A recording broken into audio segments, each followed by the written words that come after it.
I couldn't believe that Liu Kang welcomed me in Earthrealm, or that he thought me worthy to study with his Shaolin masters. After a lifetime of wishing for one, I finally had a home. But my joy was tempered as I thought about Serena. My shadow sister was still under Quan Chi's yoke, and she deserved a life free of him as much, if not more, than I. Quan Chi and my other sisters proved tenacious, but they were no match for my blade. I snatched Serena from them. Then Liu Kang helped me break Quan Chi's spell. Her mind free of his influence for the first time in years, Serena chose to join me in Earthrealm. My sister and I once again fight side by side. Only now we do so for Earthrealm. Together, we have formed the Order of Light. While the regime had changed, little else had. My people still suffered in silence, ignored by the rest of Outworld. Though now I knew Empress Melina's secret, that she was also afflicted with Tarkat. If anyone would help, it would be her. But how to get an audience? Syzoth. He was the Empress's new emissary to the Zaterrans. I asked him to introduce us. At great personal risk, he agreed. And as I'd prayed, the Empress was willing to meet. Even better, she would visit the colony. She was shocked to see how we lived. She moved quickly to provide for our care and comfort. Thanks to the Empress and Syzoth, we Tarkatans are no longer pariahs. Until our disease can be cured, that will do. Though the barriers between timelines had been rebuilt, there was no question that they could again be broken. Protecting this timeline would require eternal vigilance, so that it could not fall victim to further outside aggression. But nothing in my countless lifetimes had prepared me for this task. In none of them had multiple timelines ever coexisted. Monitoring them for threats was an entirely novel problem. It would require a novel solution. I discovered that though the timelines no longer touched, their meeting had left them intertwined. I can now secretly surveil all timelines, keeping watch for potential danger. It pleases me to do this service for the new era. Lord Liu Kang may rest assured that it is secure. Quan Chi's defeat had cost me everything. For months I had furthered his plot, and now I had to start over. Saido's people were still in chains. That's when Rain approached me. On the run from Empress Melina, he was desperate for help. And though I'd had my fill of sorcerers, this one was different. I agreed to provide him safe haven. He agreed to help topple Saido's government. And topple it we did. Rain summoned a wave so fast, so powerful, that it crushed the capital. Saido's fascist rulers were swept away. My people are finally free. They can chart their own course, needing only to follow their own desires. Their lives are now blessed by anarchy.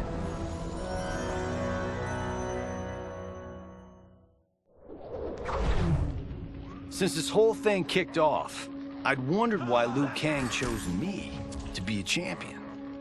I mean, sure, I was killing it as a martial arts star, but it's one thing when it's all for show, It's different. And you're playing for keeps. Then Liu Kang let me in on his master plan. He wanted the masses to know about the world beyond them, the one filled with gods and monsters, and he wanted me to tell him about it. But I knew revealing the truth all at once would be too shocking of a plot twist for most. That's why I pitched doing a bunch of stories, to slowly get people used to it. And if there's one thing I can do, besides kick ass in combat, it's build a cinematic universe. I'm serving up movies, streaming series, games, you name it. I like that I'm doing a public service. And it doesn't hurt that I'm making more than a few bucks. It's the kind of synergy that would make any studio mogul proud.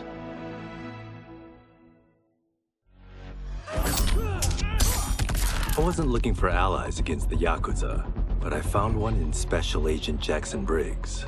He'd heard gangsters plotting to kill me on a wiretap and came calling, hoping I'd be his informant. We planned to part ways when we got the job done, but then Shang Tsung showed up to steal Sento. Needless to say, Jackson had questions. It blew his mind to hear that the stories in Johnny's movies were real. Once the shock wore off, Jackson quickly sized up the threats Earthrealm faced.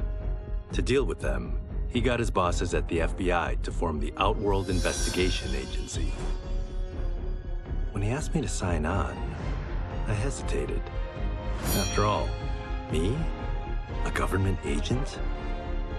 But it's an important job. And more importantly to me, an honest living.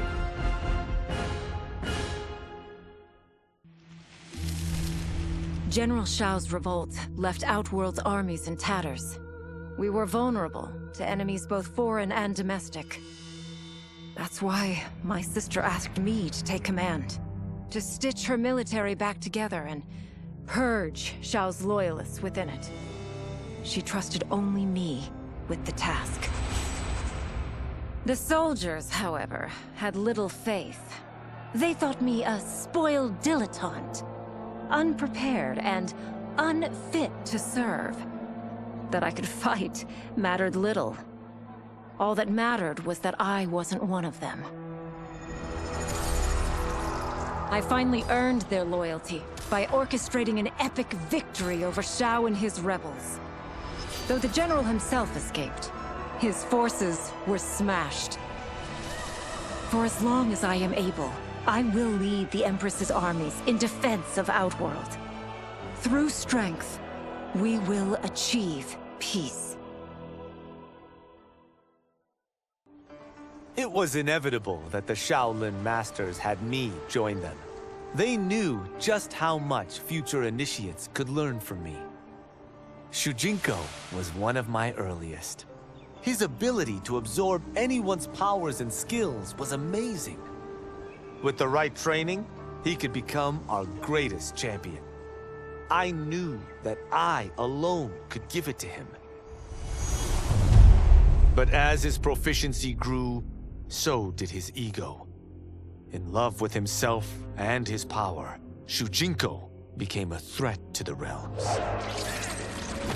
He hadn't learned humility, because I wasn't the one who could teach it. I should have listened to Raiden's warning and not tried to train Shujinko alone. After he was subdued, Shujinko's accumulated abilities and memories were taken from him. He is once again a new initiate, ready to begin his training. This time, Raiden and I train Shujinko together. He will become the champion he is destined to be. And I will fulfill my duties, humbly and cooperatively.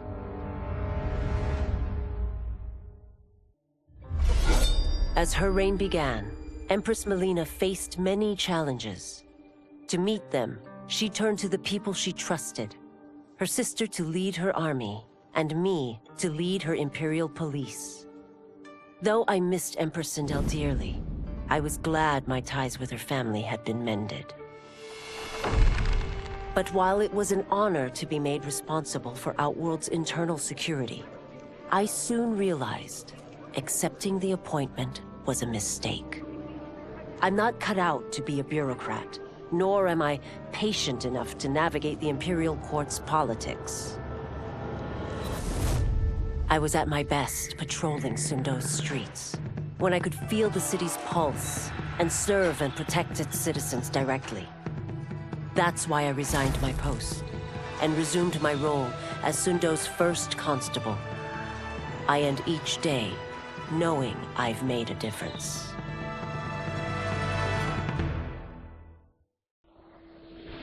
My loyal partner had warned me. Reclaiming my power as Keeper of Time might have unforeseen consequences. In this, as in most things, he proved prescient.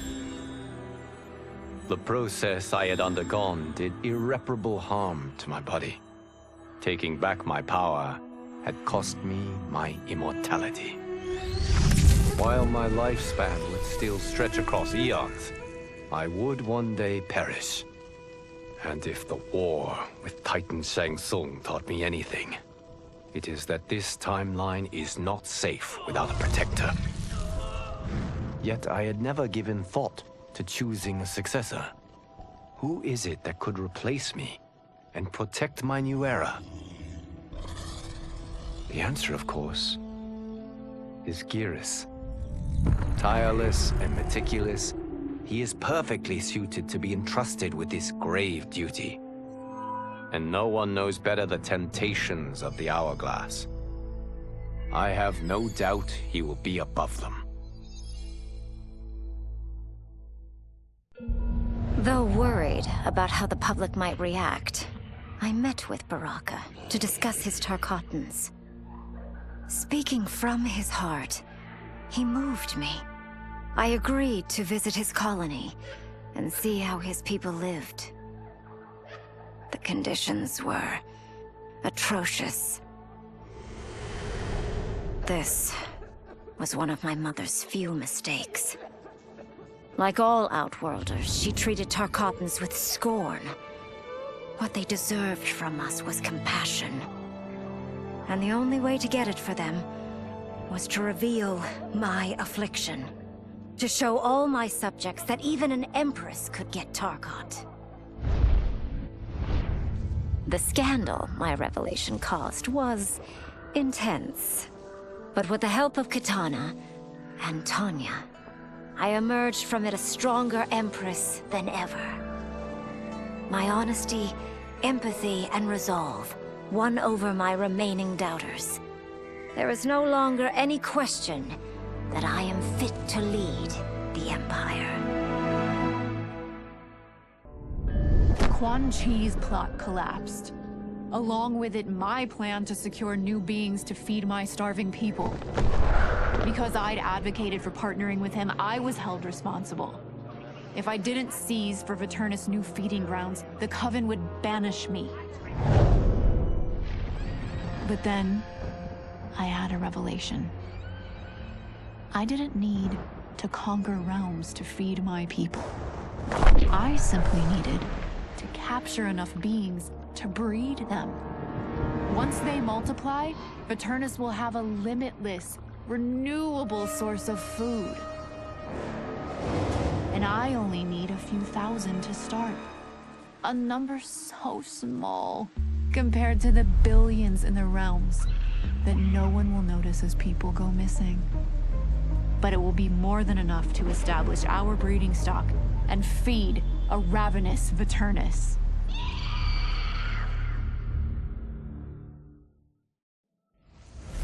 Were it not for my godly counterpart, I would not have survived the battle against Titan Shang Tsung. Meeting him, though, raised questions. Why did I replace him in this new era? Why was I made mortal? Lord Liu Kang told me of his Raiden's nobility and righteousness, about his steadfast leadership in the defense of Earthrealm. He also told me about Raiden's dark side, how he could be consumed by rage and cast aside the rules he otherwise lived by. Making me mortal and incapable of such anger was to keep me from following in his footsteps. Though I understood the reasons why, I felt I had been done a disservice. To survive the coming battles, I may need the edge that only great rage can bring.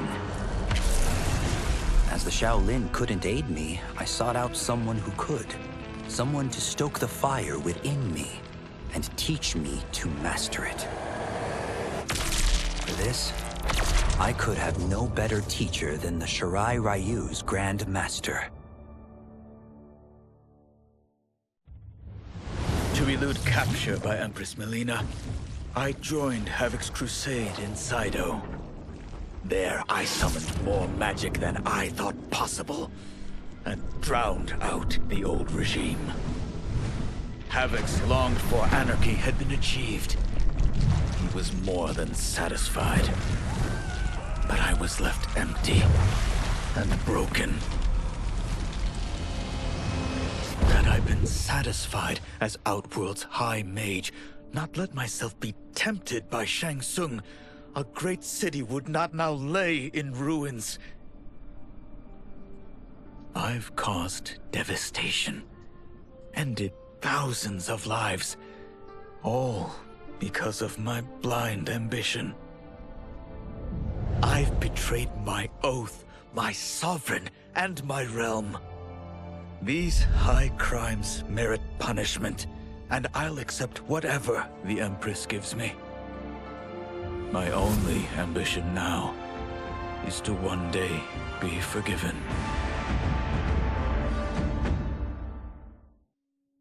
With General Shao freed from prison, we began raising a new army against the royal family.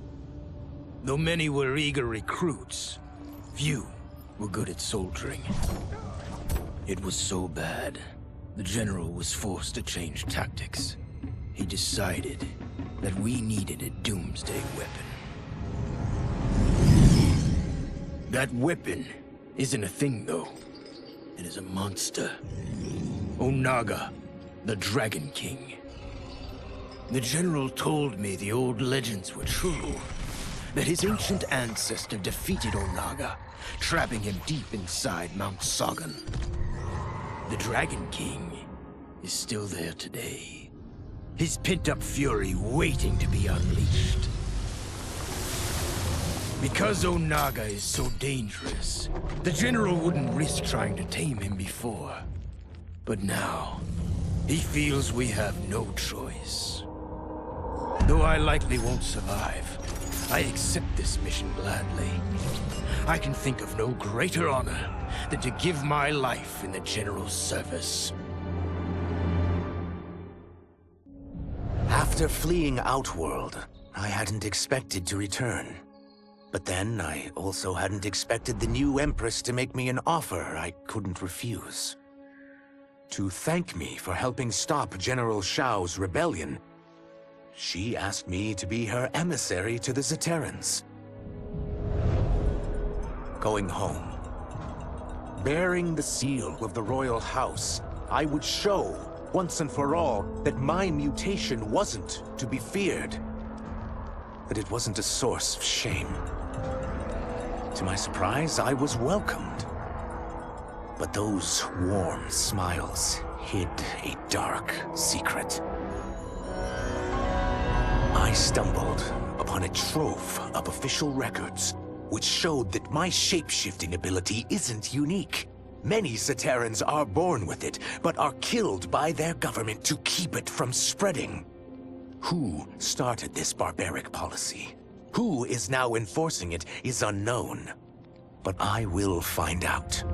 And I will put an end to this madness. No sooner had Titan Shang Tsung been defeated than Bihan and his loyalists hunted us down. Outnumbered, we fled to Japan. There, we sought refuge from an old family friend.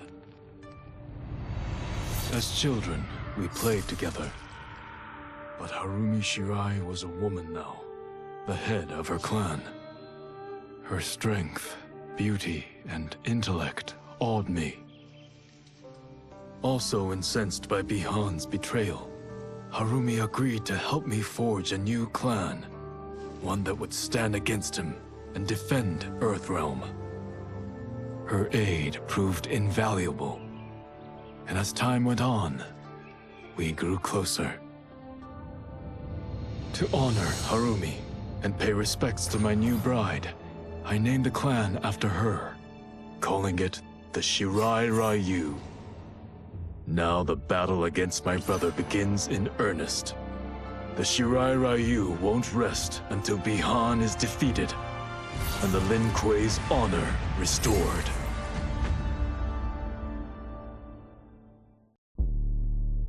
After escaping Leichin prison, I was hounded by the Imperial Police. I needed a place to hide and to recuperate while I plotted the best way forward. I knew the remote canton of my youth would be perfect. To escape capture, I traveled by sea. Little did I know that a gargantuan storm was brewing. My tiny craft was smashed apart. I closed my eyes, waiting to drown, hoping that the Netherrealm wouldn't claim my soul.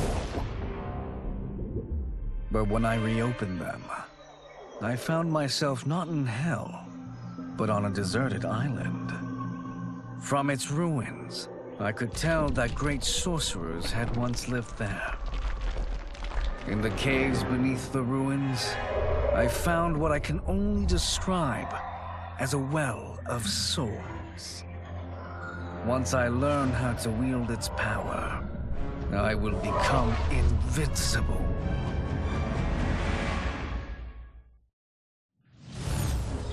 The battle had been lost, but the war isn't over. I won't stop fighting until I take Outworld's throne. That they thought Leichin prison would hold me is laughable. Once free, I began planning my next campaign. I would need an unstoppable army to overthrow Melina. Unfortunately, most of my former soldiers lacked the courage to rally to my standard. Rebuilding my army would require finding new recruits. And that task is proving easier than expected. Outworld's golden age has left more than a few behind. Without hope, without power, they eagerly heed my call to tear down Melina's government.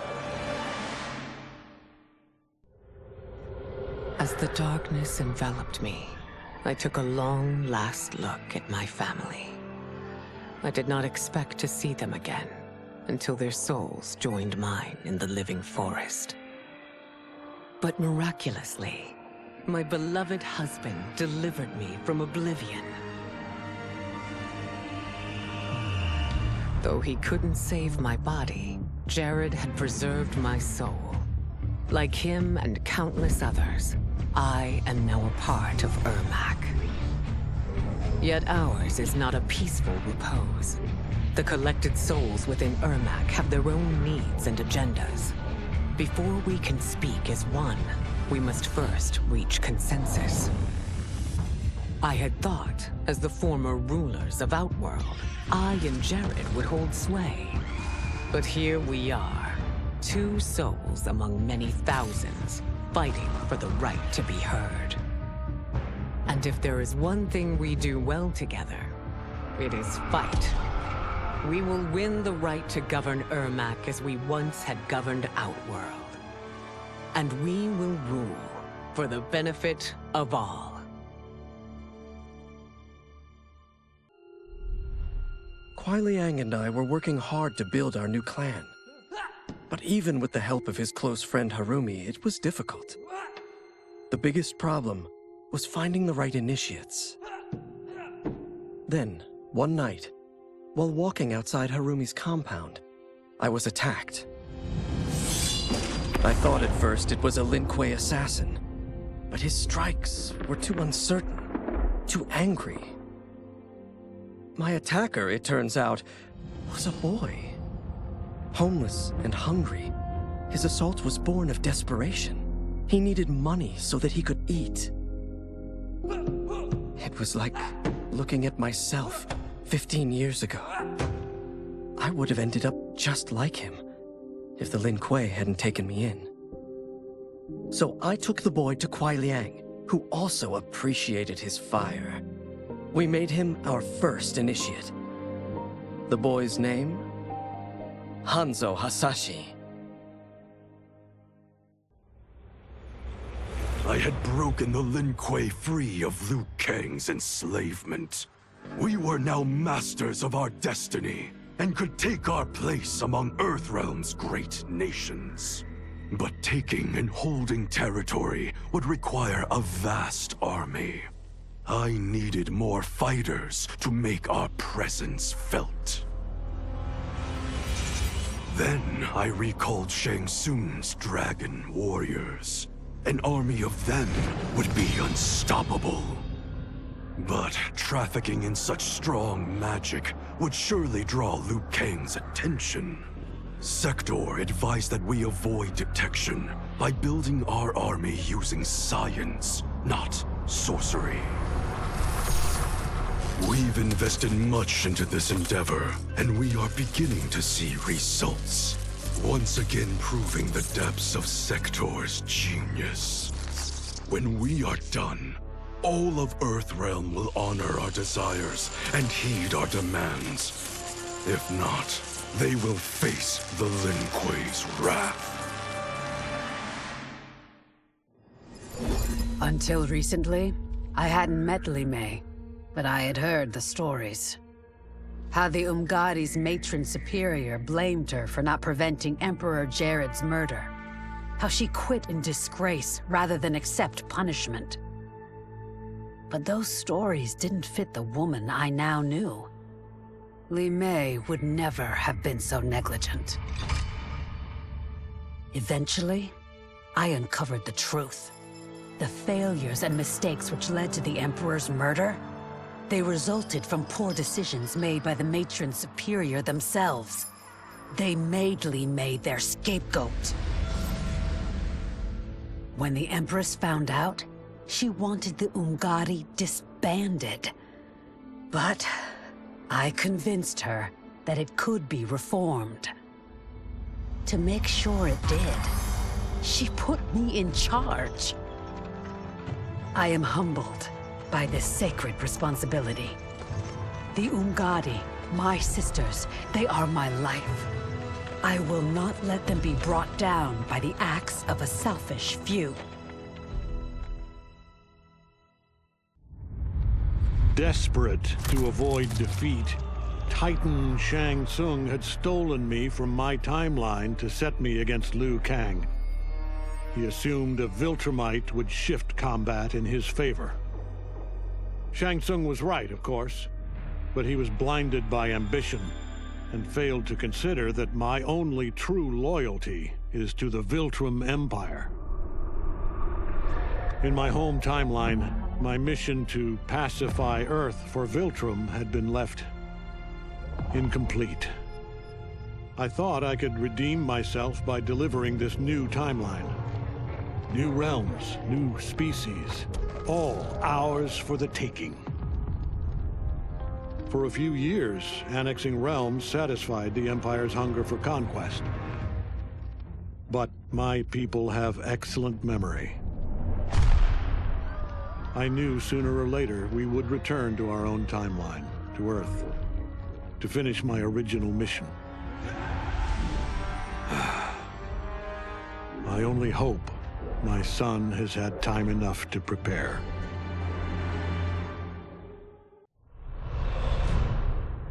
Though Ermac had freed me from my Legion cell, I found myself no less imprisoned. I had no allies, no benefactor, and no obvious path back to power. And power is what I crave. But why should I settle for the scant abilities of someone who is an underling sorcerer? I should be the one who controls history, who bends people and events to my whim. I should control the hourglass and wield it as the keeper of time. While I search the realms for the hourglass, I further master the dark magic needed to destroy Liu Kang. My quest may take a lifetime, but it will be worth it. For when I succeed, I will achieve omnipotence. Project Starfish? Project Butterfly? Crazy Town. Both of them. But neither was as fucked up as Project Magician. I was way over my head with Eclipse. I mean, the dude's a goddamn god. Somehow, though, I got his back to the wall. Freaked him out so bad, he cast a spell that sent me here. I guess he thought sending me here would finish me? But I tell you, I feel like I've come home. This place needs peace. Bad.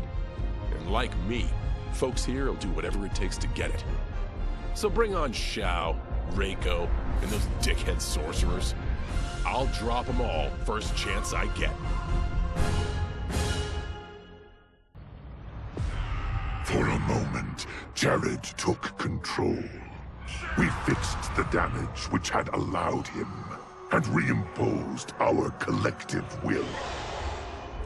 But the damage went further than we thought. Without Quan Chi's aid, the spell which birthed us would fail. All of our souls would die.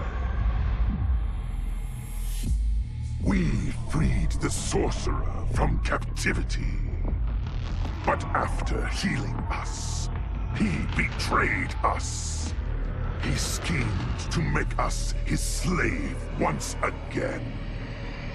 Combat was fierce, yet we persisted, finding strength in the unique abilities of our collected souls. Now we must decide our future path. Reconciling our desires will be difficult, but reconcile them we must. If not, we will be consumed by civil war.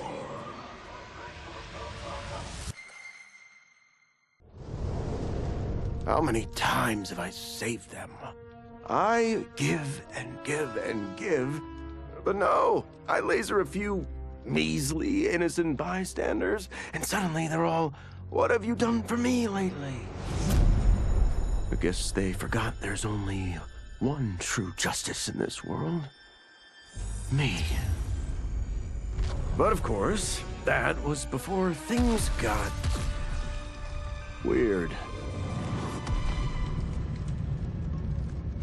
Gotta admit, a portal from another dimension opening up and demons pouring out wasn't how I thought Tuesday was gonna go. But then again, that multiverse crap is all the rage lately, so who knows? And the same ungrateful crybabies who whined about me lasering a few dozen nobodies, now they beg me to save them. So I save the world again.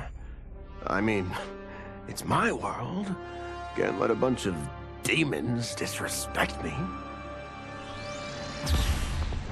After I finished them off, their portal or whatever was still open, which could only mean one thing: sequel.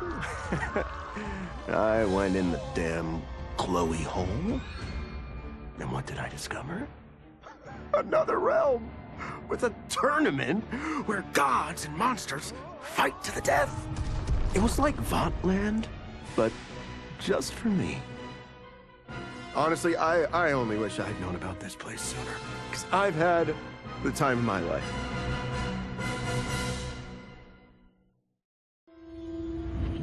kill a snake, you cut off its head. Or in the Yakuza's case, its heads. Kenji said I couldn't do it. But he didn't know what I knew. That the family's bosses were meeting to talk shop and settle disputes. In one fell swoop, I could decapitate them all. As they nursed whiskey and negotiated, I waited. My moment came, then was cut short when a fiery portal opened. Out of it stepped men I'd never seen before. And from the boss's low bows and averted eyes, I could tell they were the ones really in charge.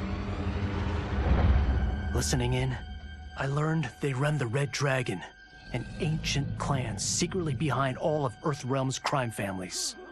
I could crush the Yakuza, but these Red Dragon would simply replace it. Probably with something even worse. I'm facing a powerful new enemy in my war on the underworld. One I never saw coming.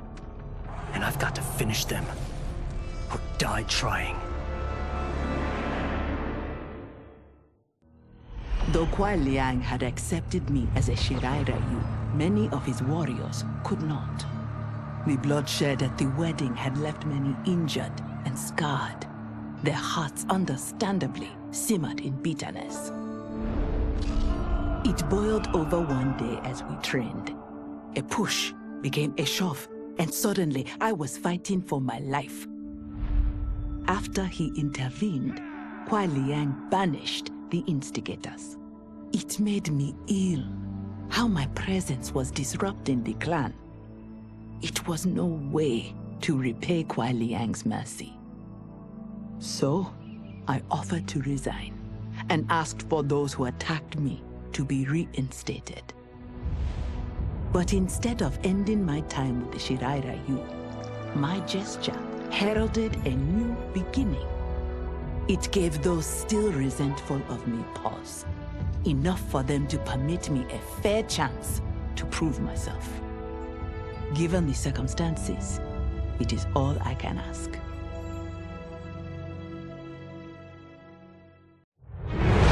As I regained consciousness, I regained my memories. My transformation into a creature of chaos. My defeat of Titan Havoc. And my failed confrontation of Liu Kang. Sector was obsessed with finding the means to purge my soul of Titan Havoc's corruption. She was shocked when I told her she should do no such thing. Infusing my soul with chaos did not damage me. It enriched me. By embracing randomness and chance, I have unlocked vast new powers. My combat is less predictable, more formidable, and radically more lethal. Titan Havoc gave me these gifts to use in fomenting his chaos. Instead, I will use them to fight for the Lin Kuei. Kang, the Shaolin, my brother and his clan, will yield in terror when confronted by my perfection.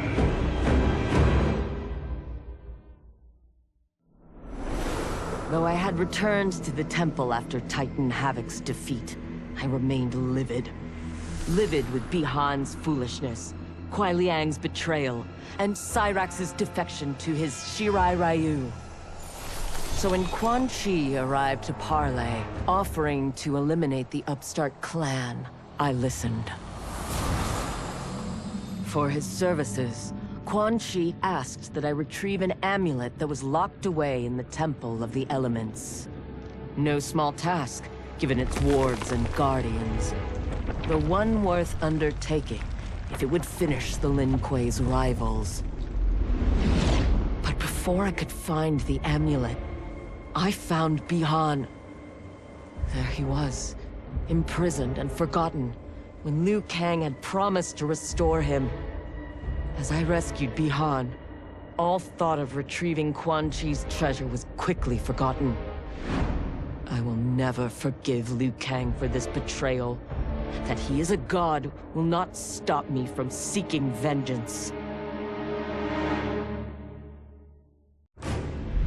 One minute, I'm in Woodsboro, closing in for the kill.